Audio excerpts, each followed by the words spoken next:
Good morning, ladies and gentlemen. Welcome to my new video.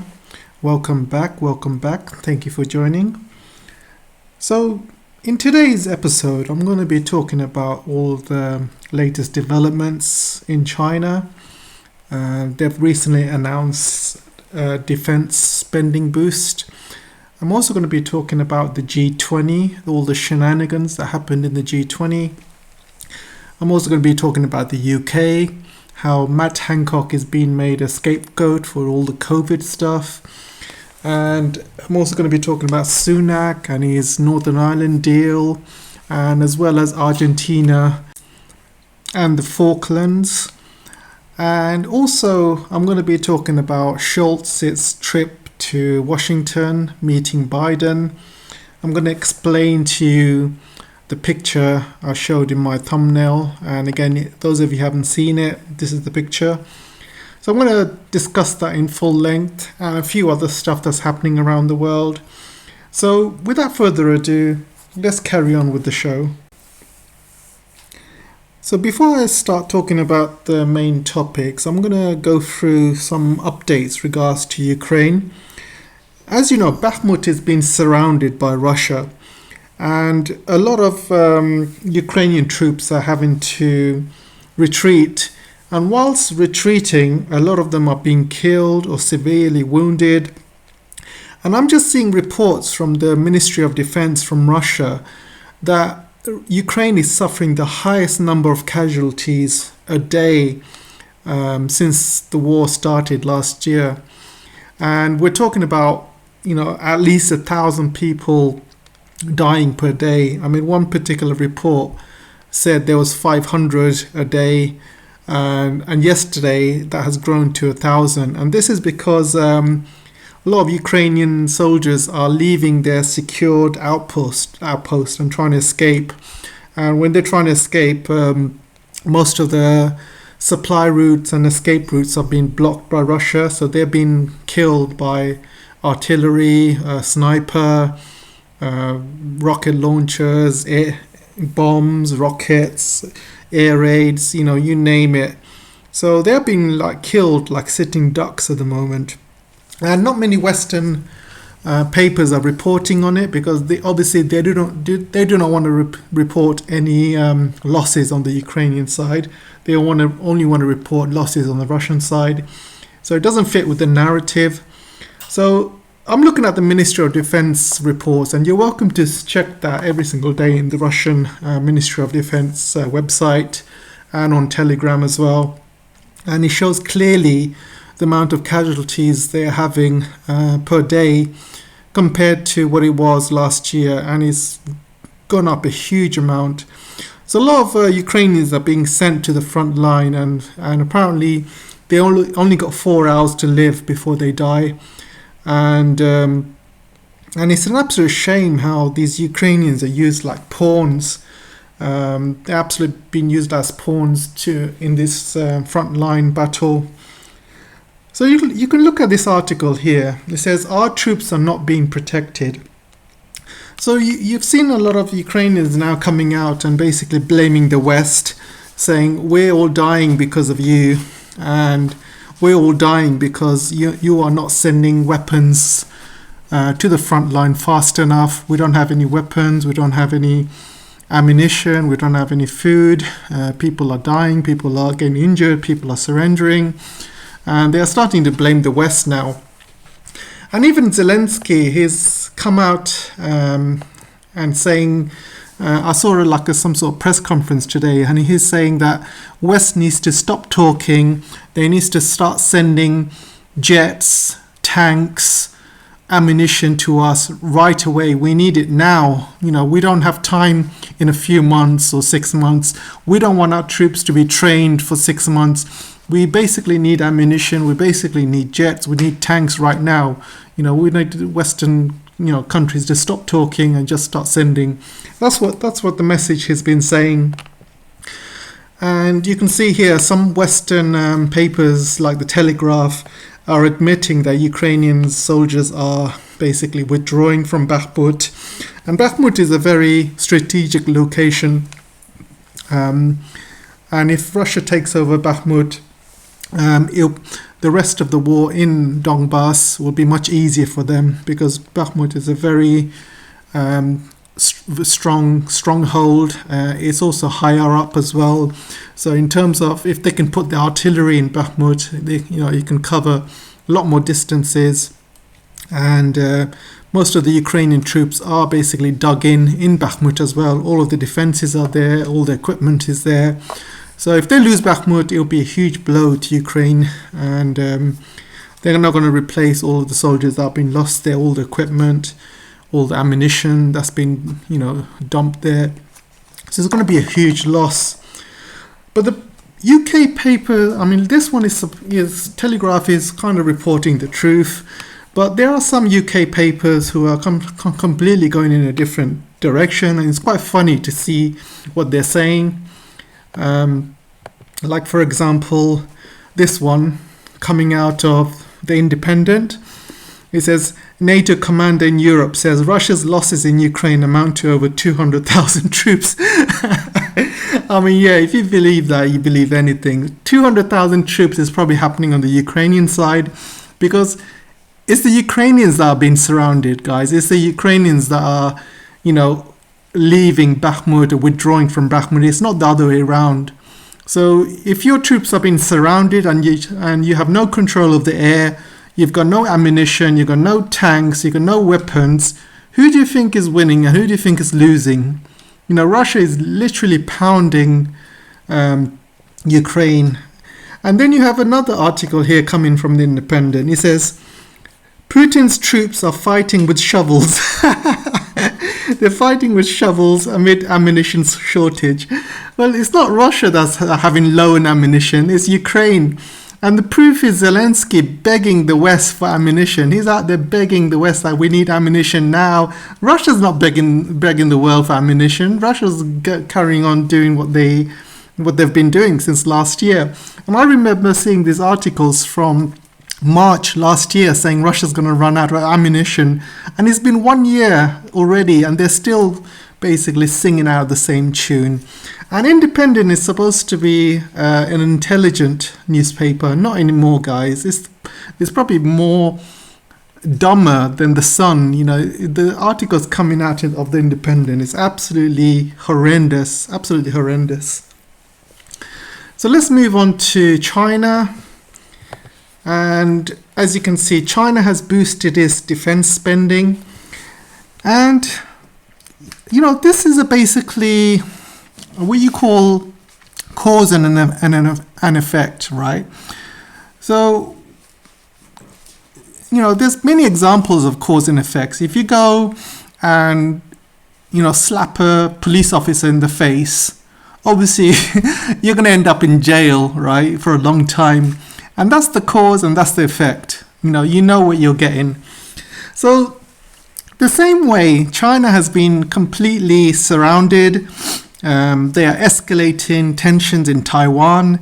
Then you see more, military bases being added in Japan and in Philippines as well.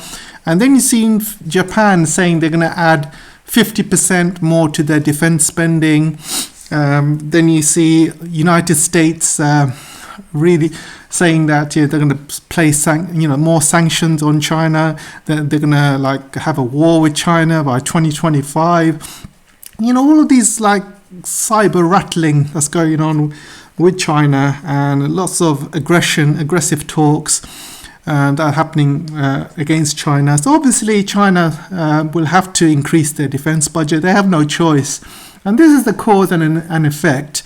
And basically the United States has basically caused an arms race in Asia, and other countries in Asia also increasing their arms.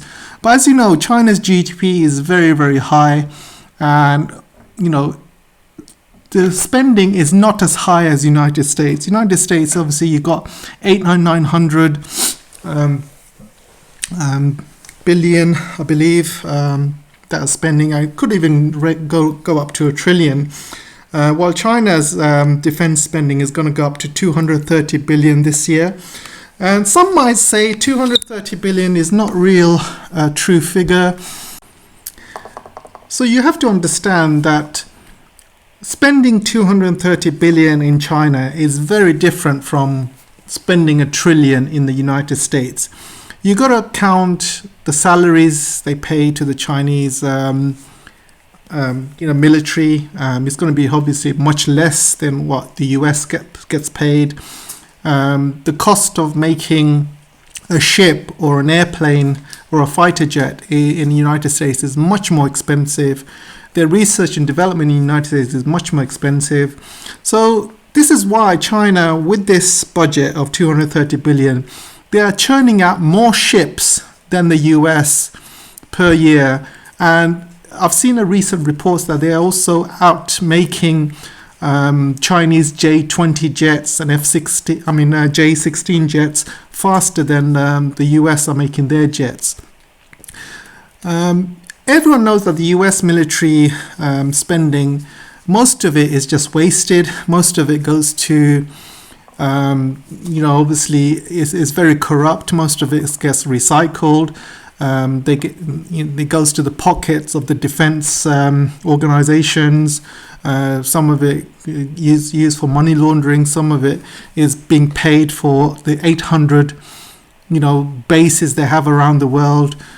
Some of it is given to other countries to fuel wars and push regime change.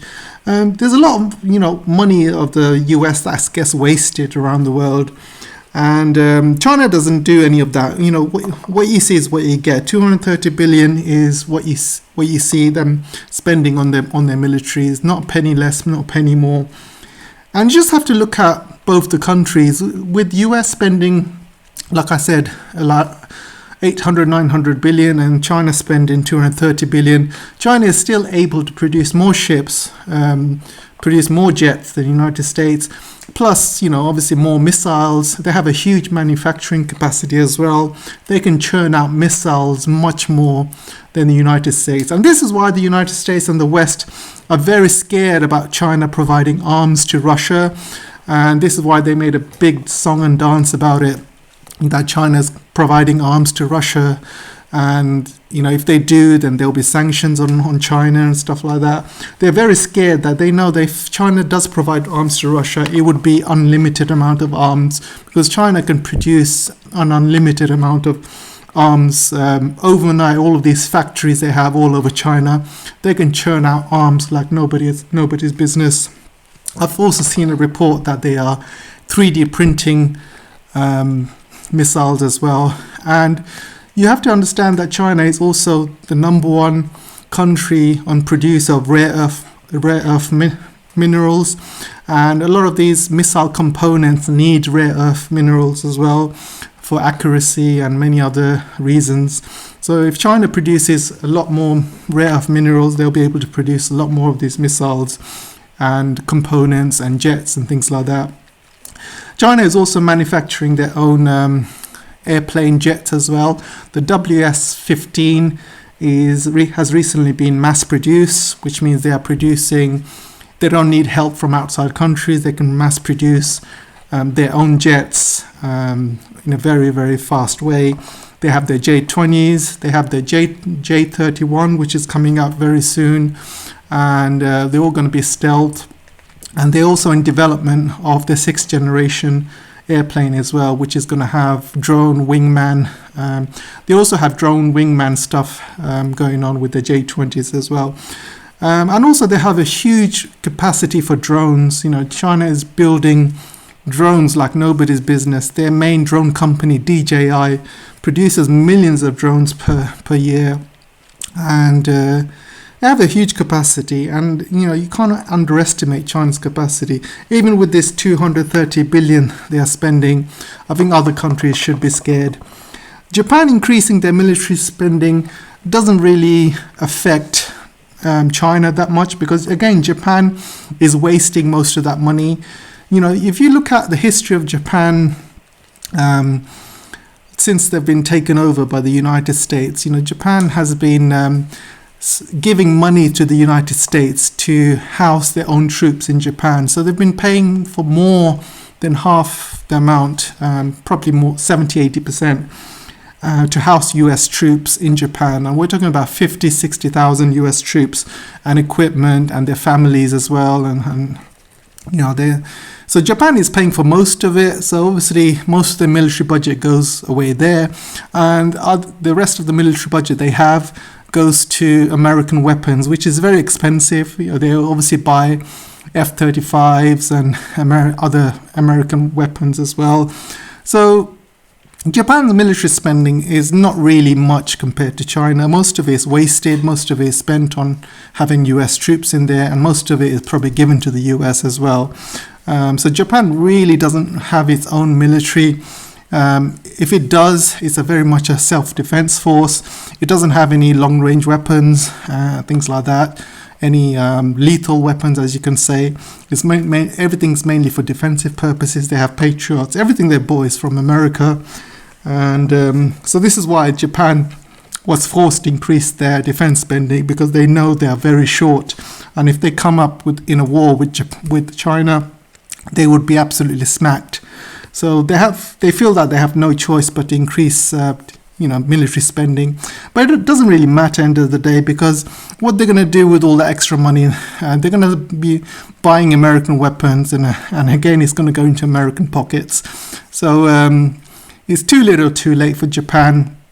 And I'm going to talk a bit more about Japan's behavior in the G20, and I'll move on to that in shortly. So this article I saw in the RT, and it says China is finally stepping up to its role as a superpower. This will change the world. So this is basically talking about China's two sessions, which they've been having over the last few days.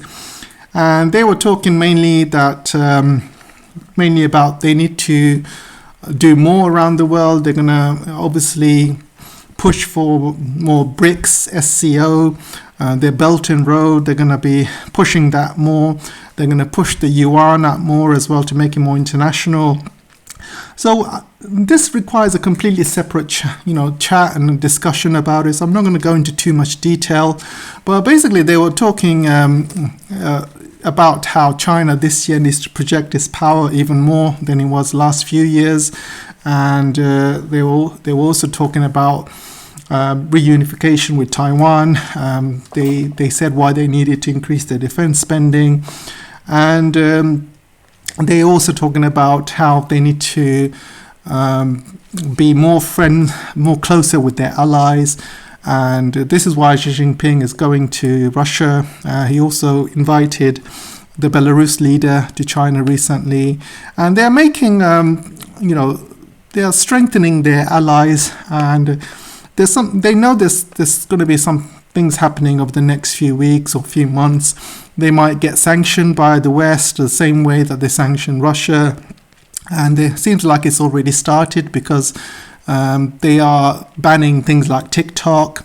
They said they're going to completely destroy Huawei. I don't know how they can, because Huawei's main business is in China, providing 5G and all its allies. So I don't know how they're going to destroy Huawei. They've already tried destroying Huawei by banning the chips and stuff. Huawei is not in any Western countries like UK and Canada or United States. So I don't know how they can think they can destroy Huawei, because Huawei is serving 1.4 billion people in China, and that's enough business for them to last them another 100 years or so. So let's see what they do. They are already putting more companies on the entity list as well. They added 37 more yesterday. So they slowly they are kind of sanctioning China in a very secretive way. Biden also signed a bill basically limiting investments in China by US companies. He's also getting countries like Japan and Netherlands to stop exporting lithography equipment to China as well. So the United States is doing everything they can to sanction China without using the word sanctions. So China knows this already, and they're already making plans.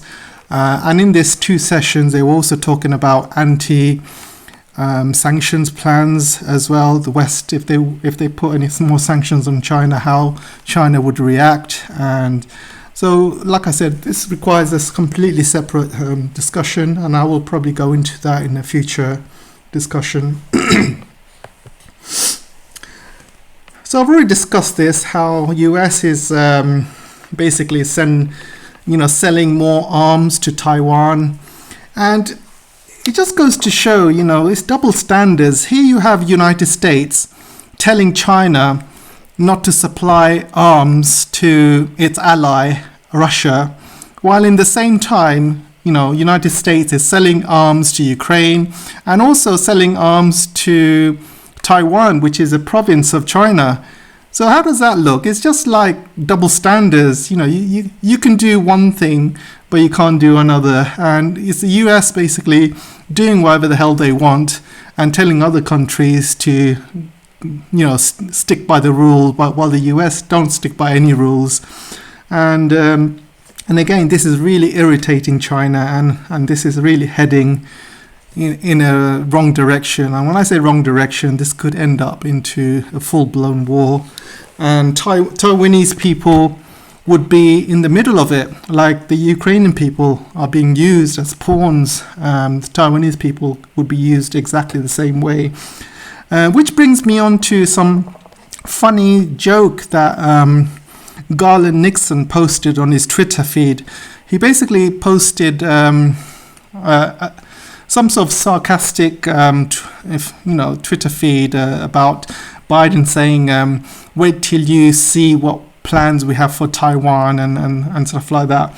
And this Twitter feed basically went viral, and it went all the way to Taiwan, and it basically meant that these Taiwanese foreign minister had to call the White House and ask them if it's true or not, because it was absolutely hilarious. And it just goes to show that, the fact that so many people found it true, it could easily be true. It's not real satire. It's something that could easily be true. And this is why the Taiwanese foreign minister had to call the White House. She just asked them and confirmed to them if it's true or not. And this just goes to show, how, people know what's happening around the world, and people know, what the US is capable of. And even sending out sarcastic tweets like that, a lot of people will assume it's true, because, the US is completely capable of doing stuff like that. So in the meantime, China's economy is thriving. You can see a lot of the shares in all the Chinese companies are starting to go up. Chinese PMI is going up. And because China's opened up now, the foreign investment into China is going up as well, which means, businesses can travel to and from China now, which they couldn't before. And yeah, things are looking good. People in China are traveling all over China. There was a report saying that the high-speed rail lines that China was building, they were losing money. They were losing money because of COVID and because of restrictions. But now that the restrictions are over, Chinese people are basically traveling in these high-speed rail all over China. There's over 50, 60,000 kilometers of rail traveling from all over China. You can go from north to east to west to south to Tibet to Xinjiang, everywhere with high-speed rail now. And they are still building more every single day. And you have loads of Chinese people traveling all over China because all this stuff is just brand new for them. There's a lot of places that a lot of people haven't traveled to China before. And it's booming the industry. And also because the restrictions have been released, a lot of goods are being sent all over China as well with this high-speed rail. So the economy is starting to boom again, and this reflects in the oil prices as well. Oil prices are starting to go up, which means inflation around the world is starting to go up as well because of it. Gas prices are also starting to go up because China is buying up a lot more gas and energy. And so you will see this year the inflation will start going up. The only reason inflation has been down over the past few months because China has been in severe lockdowns. But now that China is open again and they've also finished celebrating their Chinese New Year. It's full steam ahead this year. And this is why they've put a limit. I wouldn't say limit, but they put themselves a target of 5% GDP growth this year. And last year, obviously, there was a lot of issues, mainly due to COVID and lockdowns. But this year, they've put a limit on 5% GDP growth. And other good news is China's housing market is starting to recover now. And you can see companies like Evergrande and stuff, they're starting to, redo some of their stalled projects, which they couldn't do before now. The government has been helping them get more loans and stuff, and a lot of other developers. So things are now back to full swing in terms of housing market. Things are starting to look up. House prices are starting to go up in China again. And also infrastructure in China is moving at a really fast pace. There's a lot of projects happening in the renewable sector. They're building brand new expressways. There's brand new high-speed rail lines they're building. There's a lot of projects happening in China. And there's a website called ctao.com, and you're welcome to check that out anytime. And that shows all of the infrastructure stuff that's happening in China. And you can read it in English as well. And every single day there's brand new projects worth billions and billions. And it's really interesting to see how China is developing using that website. Anyway, let's move on. So again, they've basically said there will be Taiwanese reunification sooner rather than later. And they want to do it in a peaceful way. They are not saying they're going to do it in a forceful way. They want to do it in a peaceful way, but they have also emphasized how United States is trying to interfere. They're trying to, push the separatists in Taiwan to, cause trouble. And but China insists that Taiwan is a part of China, and they will basically peacefully reunify sooner rather than later. And this was one of the main topics that was discussed in the two sessions.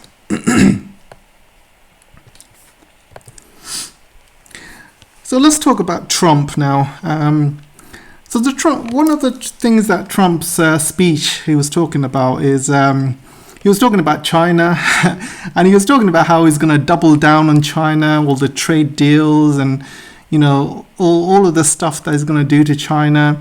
And let's not forget that this trade war was started by Trump back in the day, and his trade war has completely failed. His supposedly trade war where he sent a tweet out saying that trade wars are easy to win, and when he started it with China. And has it been easy to win? His trade war has basically caused a lot of inflation around the world. It's destroyed supply chains, supply lines. It's caused a lot of issues and headaches around the world's economies. So not only has his trade war failed, he's also increased inflation in USA as well because of it. So, his trade was completely backfired. Biden went along with Trump's trade war, and again, it completely backfired. And what does Trump do? He wants to basically double down on this trade war. As soon as he's back in power, he's going to continue with this trade war and completely. He said it's going to bring all the US companies back to the US. Let me tell you something. If Apple came back to the US and started building iPhones in the US, how much do you think they will have to sell these iPhones to make ends meet? They will have to sell these iPhones for around $5,000 to $10,000, because this is how much they're going to have to sell them to break even. Because to bring stuff back to the US, you're going to have to pay for higher cost, higher labor, and all the extra higher costs and taxes that comes with it. So Trump's ideas doesn't make any sense. He's probably going to destroy the US economy with the inflation and stuff like that, rather than helping it or fixing it. Trump, again, has no idea what he's doing sometimes. I mean, we're talking about a guy who's been bankrupt a dozen times. So let's not forget. I mean, he doesn't have to, he doesn't have a business acumen in terms of when someone gets bankrupt a dozen times.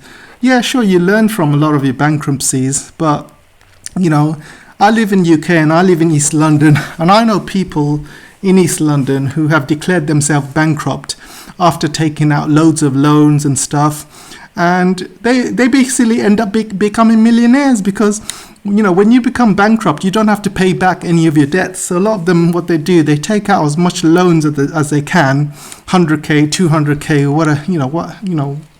or however much. They declare themselves bankrupt, and that means you don't have to pay anything back. And what they do with that money, they basically open up a business and start making more money. And that's probably what Trump has done. He's basically made a lot of money, declared himself bankrupt, hid all that money, used that money to open up another business, did the same again, and this is what Trump has done. So people that think he's a great businessman, he's not. He's actually losing a lot of money right now. He doesn't have the same amount of money he did 4 years ago or 8 years ago. So him starting all these trade wars and stuff, thinking he knows everything about the economy, he doesn't. But one thing I'll give him is basically he does speak the truth about Ukraine. He has said a lot of things I do agree with when it comes to Ukraine. He has said that this is a neocon project and he's going to end it within 24 hours. But we'll see if that really happens, because we all know that presidents make a lot of promises before they get voted in.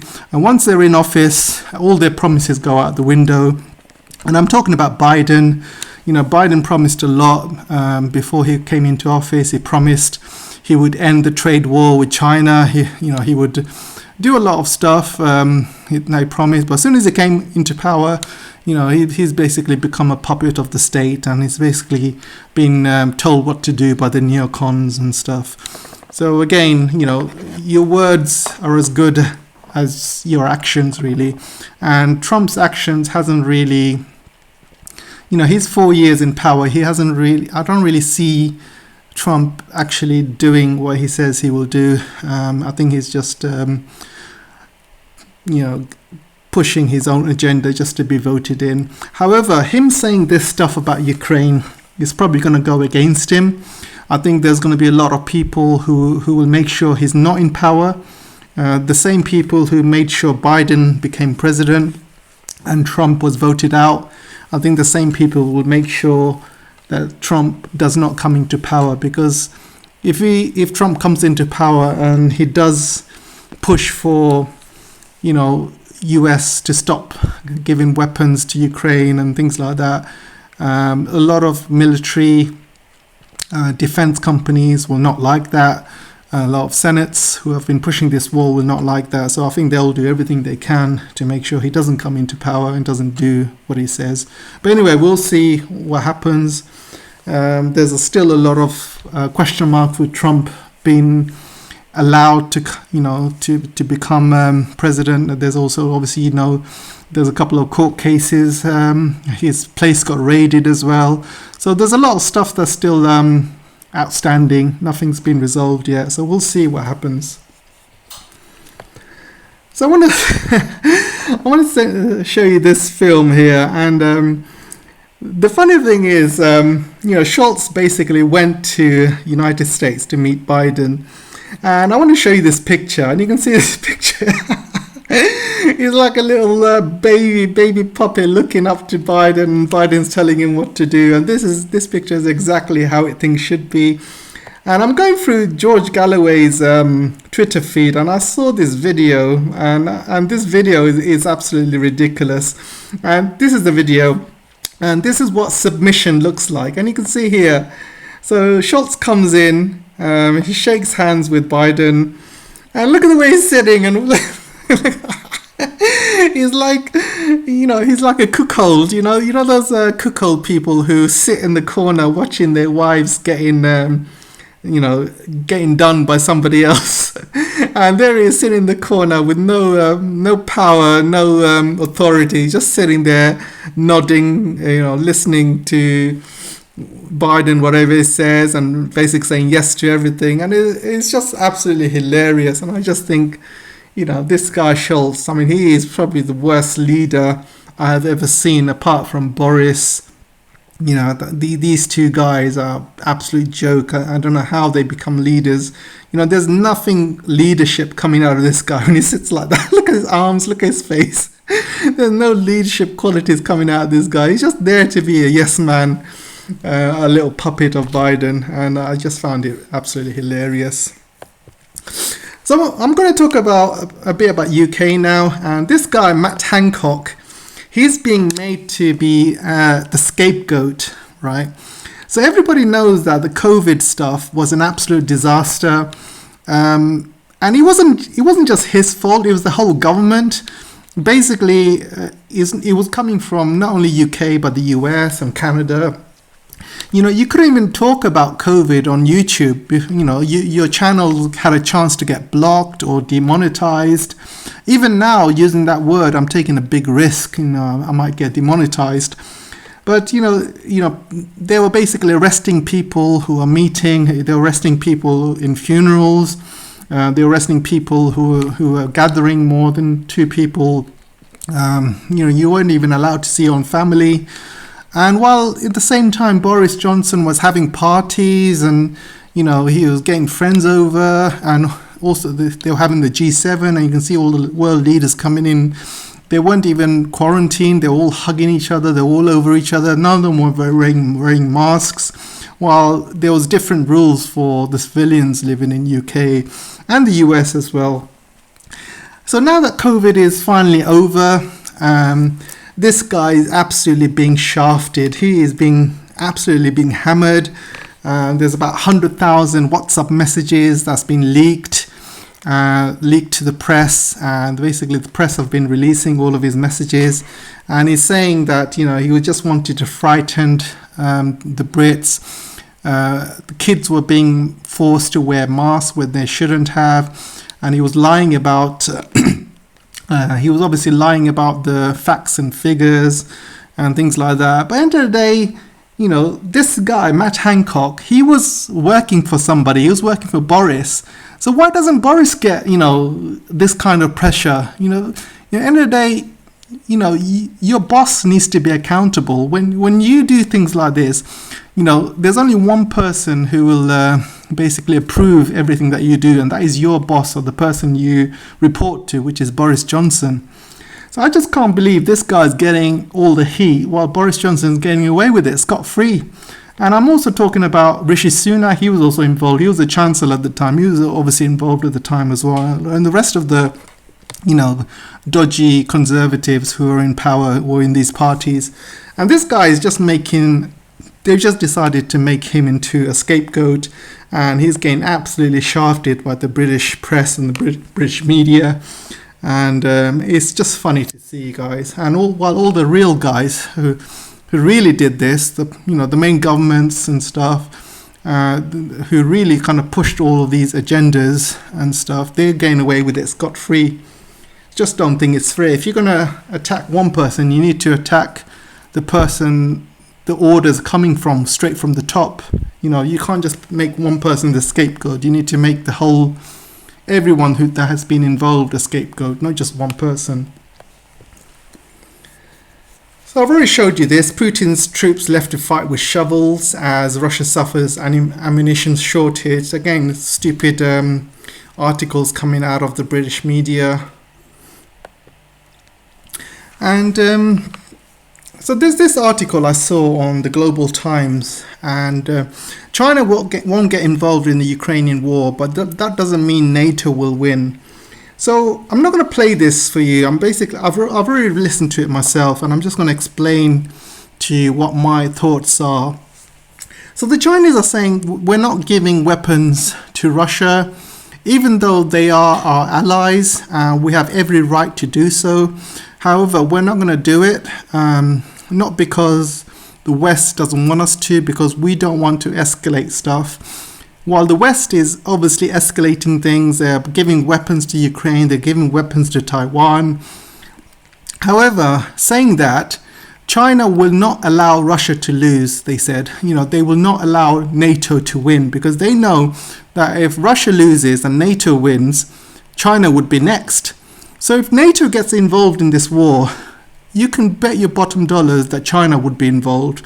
And this is what they're trying to insinuate, that we're not going to give weapons to Russia at this stage because Russia's winning. They don't really need our help.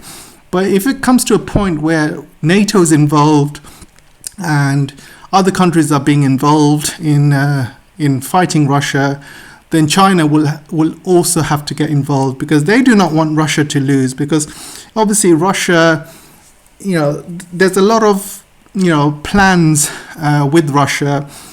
We're talking about a new system that they're building together. We're talking about the joint SCO that they're doing, the BRICS. There's many, stuff that they're working with Russia together, and also the Arctic as well. They're working with Russia in the Arctic. So they need Russia's help for many things. They also have a lot of energy coming from Russia, all these gas pipelines and oil coming from Russia as well. So they cannot afford for Russia to lose to NATO and for the West to go into Russia and destroy the country and split it into various different, countries, like the way the Soviet collapsed. So China will never allow that. So they said that at this stage we're gonna sit and wait. We're not gonna do anything. We're gonna push for peace. But if we see NATO escalating things to such a stage where they get involved with Russia, and Russia's at a point of losing, then China will not allow NATO to win, and they will not allow Russia to lose. And that's the position of China. So take it like you want it. That's my opinion anyway. So the Senate's obviously discussing placing sanctions on China. So they've already started discussions in China, in United States, and also Blinken is already talking to all his allies about placing sanctions on China as well, the possibility of it and things like that. So the discussions are being taken place.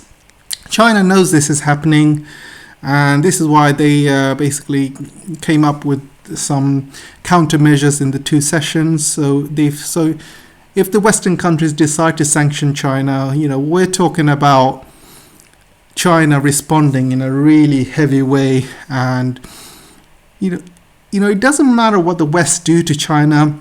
China can always fight back in a tit-for-tat way. Germany's economy is based on two things: cheap gas and oil from Russia and exports to China. So if Germany decides to suddenly sanction China, China will basically stop all exports coming from Germany into China. They will kick out, Volkswagen, BMW, every single German business from China. And Germany's economy will go into free fall. And if Germany decides to keep, or EU decide to keep Chinese, reserves, like they've stolen the Russian reserves, if they decide to do that to China, China will do the same, and they will basically keep the reserves for every single, German company that's invested in China. And we're talking about trillions here. So China will play a tit-for-tat game. If they decide to keep these reserves, China will keep the foreign reserves and the foreign company reserves in China as well. So they really do not want to go there. There's a lot of business that happens in China, and there's a lot of goods that they need from China. And if they don't get these goods, who else is going to make it?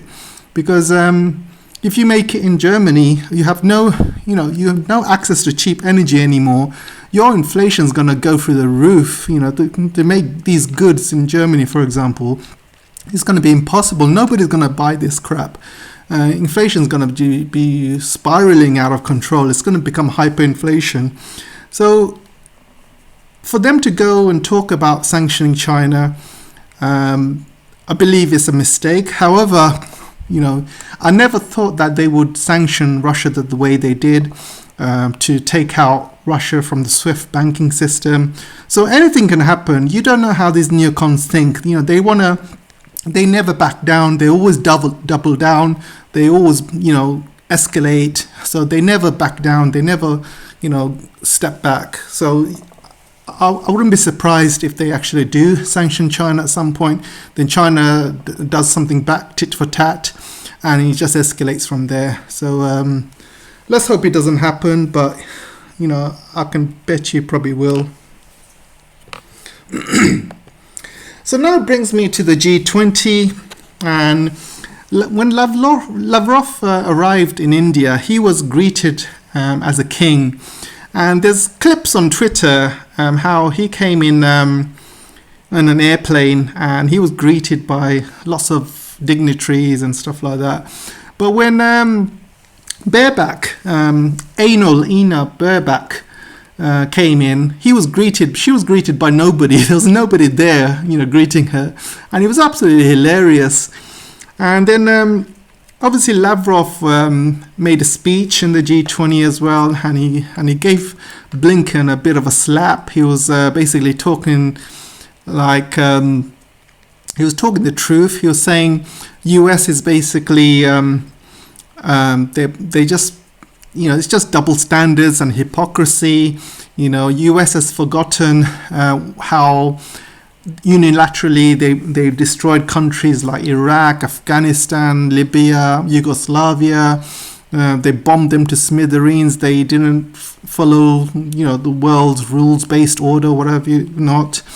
And he was saying how the US and the West has got very short memory about what they've done, and they're basically blaming Russia for everything that the West has done over the past 100 years ago, or probably more.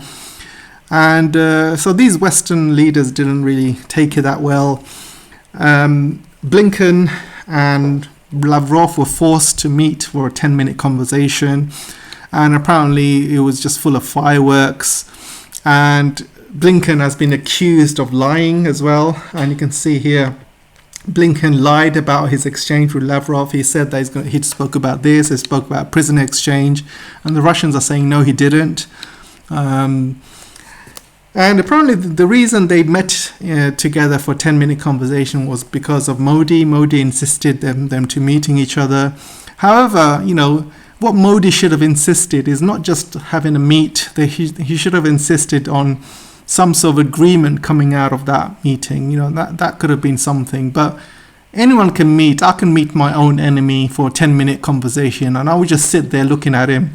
10 minutes over, and I would just walk out the door.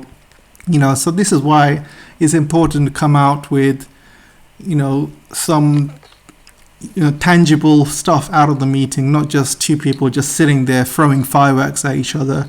You might as well just not have a meeting, rather than have one. So the G20 again has been completely ransacked. Same way that Indonesia was completely ransacked. So the Indonesian G20, if any of you can remember, the G7 were having their own separate meetings in there. They completely ignored the rest of the G20 countries.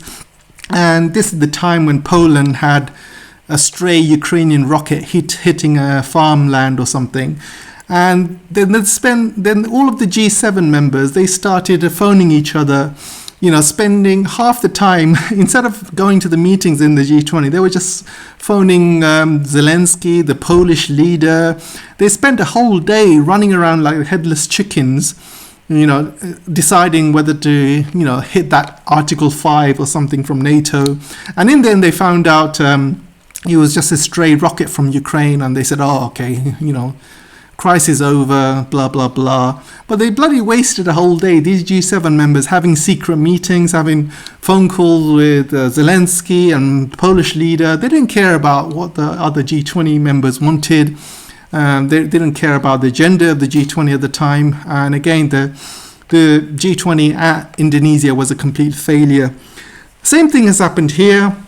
So you have the Western G7 members basically ransacked the whole G20. India wanted to talk about financial stuff. They wanted to talk about money for renewables. They wanted to talk about actual world affairs.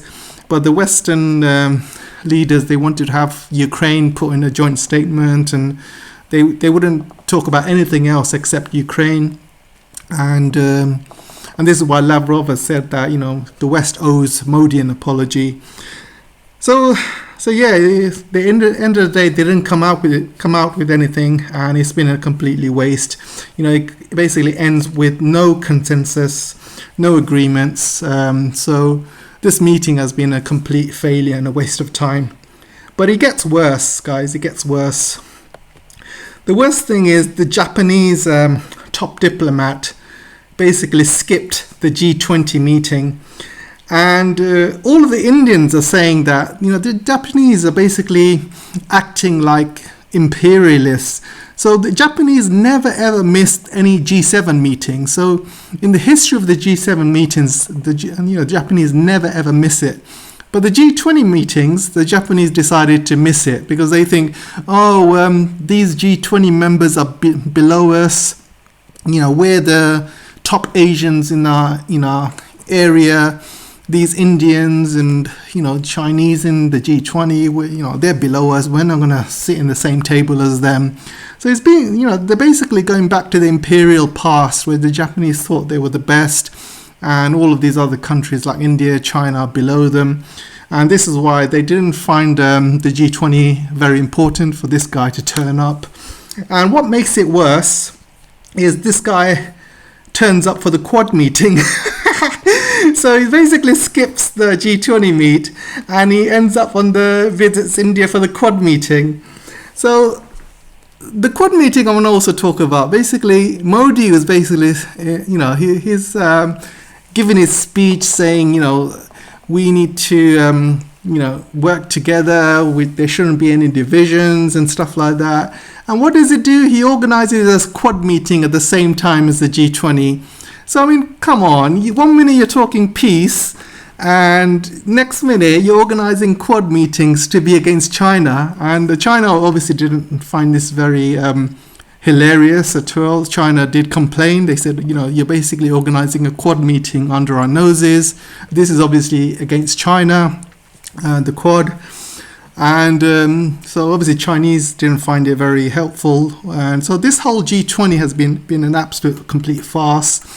But the funniest thing is how the Japanese foreign minister did not bother to turn up for the G20 because they didn't think it's important. However, they decided to turn up for the Quad because it's anti-Chinese, and they decided that was more important for them. And again, like I said, they will never ever miss any G7 meetings. So they like to be around all the white imperialist colonizers, the white gang, as you can say. They want to be part of that, but they don't want to be part of the G20 because it's below them. So again, if you don't agree with me, let me know in the comment section. But if you do, obviously, let's have a bit more discussion on it. So let's talk about UK now. So Rishi Sunak recently signed a Brexit deal with Northern Ireland.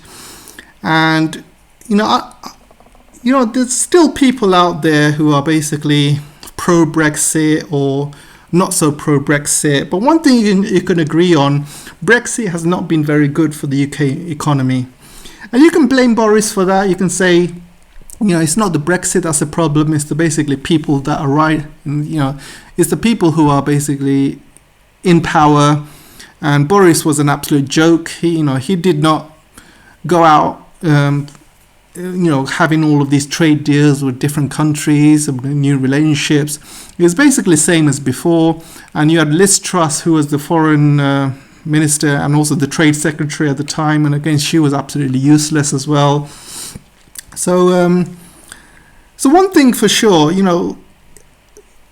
it doesn't matter whether you're part of Europe or Brexit or not part of Europe.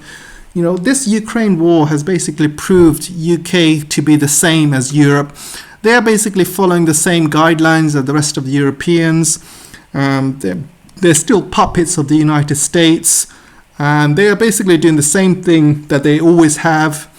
And the only thing different is they do not have all the trade deals that comes with being part of the European Union. So nothing's changed. All the foreign policy, all the policies, all the every single thing is the same as the Europeans, and the only thing that's different is the trade deals, which obviously Britain is really suffering from. So what was the point of Brexit then? At the end of the day, people said they voted for Brexit because of the migrants. Migrants have gone up 500% since Brexit started. 500%. We've had more migrants coming in, whether legally or illegally. 500% is a huge number. And most of them obviously coming from Ukraine and obviously Syria, Afghanistan and stuff like that. But, that obviously hasn't worked as well. So Rishi Sunak knows that, obviously he was the Chancellor at the time. He knows that Brexit hasn't been very good.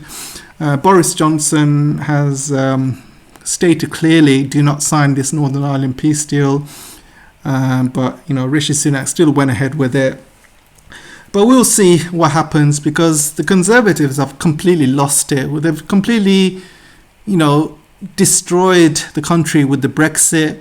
You're either out or you're in. And right now, the country is neither here nor there. They don't know what's going on. You had Ursula meeting the king, and you think, what the hell is going on here?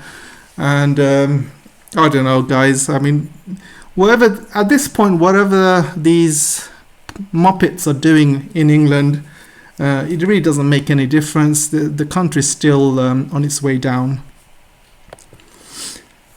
So another thing, sometimes things happen in life, and sometimes people take advantage. And Argentina is in a very good position where they have completely taken advantage of Britain. Right now, Britain does not have the same army they did back then in the Falklands War. At least the British Army had a decent army back then. But right now, they don't have much of an army, and even the British general has said that British Army has got enough munitions to last them around 4 days or something like that. And most of their weapons they've sent to Ukraine. They've got no money militarily. They've got no money in there for the economy. The economy is going down. And guess what? Argentina is the first country to take advantage of that. So Argentina basically what we call, they left the treaty that they signed with the UK after the Falklands War, and they left it because they decided it's not fair on them. And they have completely taken advantage now, and I can see Argentina in the future trying to reclaim their Maldives, I think that's the other name that the Argentinians call Malvinas or Maldivas, and they're going to take it back from the UK. And again, the UK are feeling they're in a position where they're saying, hands off Argentina. These Falklands Islands are UK property. But what is the UK going to do? Are they going to go to war with Argentina again? I guarantee they will not, because they do not have an army to fight, Iraq, let alone Argentina, let alone, Afghanistan. And I'm telling you this, Argentina in a very good position with China at the moment as well. So with China back in Argentina, things will be very, very different right now. And if, Britain decides to do something stupid and go to war with Argentina again, I can guarantee you China this time will back Argentina, give them weapons. And like the same way that the British are doing to China with regards to Taiwan, China would do the same to UK in regards to the Falklands Island or Malvinas, as they call it. So this is something what you would call, cause and effect. Like I said in the beginning of the show, with the way UK has been with the China regards to Taiwan, this is a chance for China to get back at UK. But UK has been losing its power and its strength, a lot of over the years, and a lot of the Caribbean countries are leaving the United Kingdom, Commonwealth, and forging their own paths. And everybody knows that United Kingdom is basically a puppet now of the United States. And this is the best time for Argentina to take back the Falklands, because UK is at probably the weakest they've ever been. And they're completely focused on Ukraine, 100% focused. So if Argentina decides to take back the Falklands tomorrow, there really isn't much that UK can do. They can't even send a force to Argentina, let alone a small ship. So again, good on Argentina to taking advantage of this situation. So finally, I come to the idiot of the day. And the idiot of the day, sometimes I watch these Sky News updates and I just have a laugh listening to them because they talk so much crap.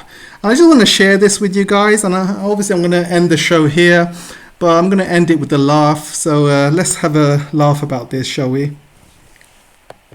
Is day 373 of Vladimir Putin's 10-day special military operation. And on the ground, the Russians are attacking into a number of different places. The main attack is Bakhmut, more on that in a moment, but they're attacking north of Bakhmut, trying to probe Ukrainian lines, and south in the Donetsk region. And they're still continuing to attack civilian infrastructure targets. Overnight, the Ukrainians have claimed that the Russians had 38 strikes in the Donetsk Oblast, in the Ukrainian-held part of that, against civilian targets. Can you see how he's emphasizing Russia attacking civilian targets? I mean, come on. They are circling Bakhmut. They are targeting Ukrainian soldiers. They are not targeting civilian targets. This guy's having a laugh. Also, at this time, the Russians have put out the fact that the Russian Defense Minister Shoigu has gone and visited the troops in the Donetsk Oblast, or that's what they're claiming. And they've put some video out of him walking through the rubble and giving medals and bits and pieces to the troops. We haven't managed to geolocate this. Last time he allegedly visited the front line, this was visited somewhere else. And carefully staged managed. Carefully staged managed. I don't think he will go up there. But so this is what people are saying Zelensky does, and obviously Zelensky is staging his trips to the front line and stuff like that, and people are saying Zelensky is all fake. So this is the same way Britain or Sky News is doing the same thing now to Russia, and they think it's staged. I mean, a bunch of idiots, man. I mean, they're seeing everything that's happening to Zelensky, now they're trying to push back to everything that's happening to Russia. So I've just, watching all these news, whenever you see them saying something, you can just pretty much assume the opposite, because it's an absolute joke, and it gets worse, guys. It gets absolutely worse. Prigozhin, the leader of the Wagner group, criticised him last time for not going there. There's a bit of a spat going on between the two of them. I doubt it, mate. I doubt it. Let's talk about Bakhmut, if we may. Pretty stark assessment, as I was saying there, from the Ministry of Defence. You can see from the map how Bakhmut has been surrounded by Russia, right? I mean, look at Bakhmut right in the middle. And look how they spin it right now. It's so funny. Is Ukraine about to lose it? It is. Well, I think Ukraine is holding the Russians in position. And Bakhmut itself, it's not strategically significant. Can you hear that? Bakhmut is not really strategically significant. So why are so many Ukrainians, basically trying to save Bakhmut then, if it's not strategic, if it's not significant? I mean, this guy's having a joke. And when the lady said initially, is Bakhmut about to be lost? He said, yeah, it is about to be lost. Yeah. But it's not really strategically significant. I mean, this guy's an absolute joke. It was a city of about 70,000. The deputy mayor of Bakhmut this morning assessed that there's between 4,000 and 4,500 people still in the city. It gives some lines of communications that would help the Russians, but nothing massive. There's just this psychological piece. And the psychological piece, now I think over the last 7+ months, the Ukrainians have been running a very, very successful fixing operation. Fixing the Russians in there, so they've been throwing lots more troops in, lots of the Wagner group, whilst they've been effectively killing them, attriting. So apparently they've been killing Russian Wagner troops and tricking them and all sorts. But the reality is, look, Bakhmut has been surrounded. The Ukrainians are dying every single day. And this guy even admits that, he's about to be lost. So how can they be killing Russians? I mean, it's so dumb, man, so dumb. And the Ukrainian Ministry of Defence assessment is, for every 1 Ukrainian soldier lost, the Russians are losing 7. Can you believe this shit? So let me tell you something, right? Ursula came on record to say 100,000 Ukrainians have died, and this was months ago. And recently, the numbers, there's numbers floating around that between 250 to 500,000 Ukrainian soldiers are dying. So if you add his maths, for one Ukrainian soldier dying, there's 7 Russian soldiers dying. So let's work out the maths. Let's say 500,000 Ukrainians are either dead or injured. So if you times 500,000 by 7, we're talking about millions of Russian soldiers who have died. I mean, Russia hasn't even sent millions of soldiers in Bakhmut and in Ukraine. They've sent around 500,000, 300,000, or between 500,000. So first of all, his math doesn't even make sense. And who would believe Russia's lost millions of soldiers in this war? I mean, come on, this guy's having a laugh. It's an absolute joke. And we've got the Russians now attacking in from the south, attacking in from the north, and they are circling it. There's one road in.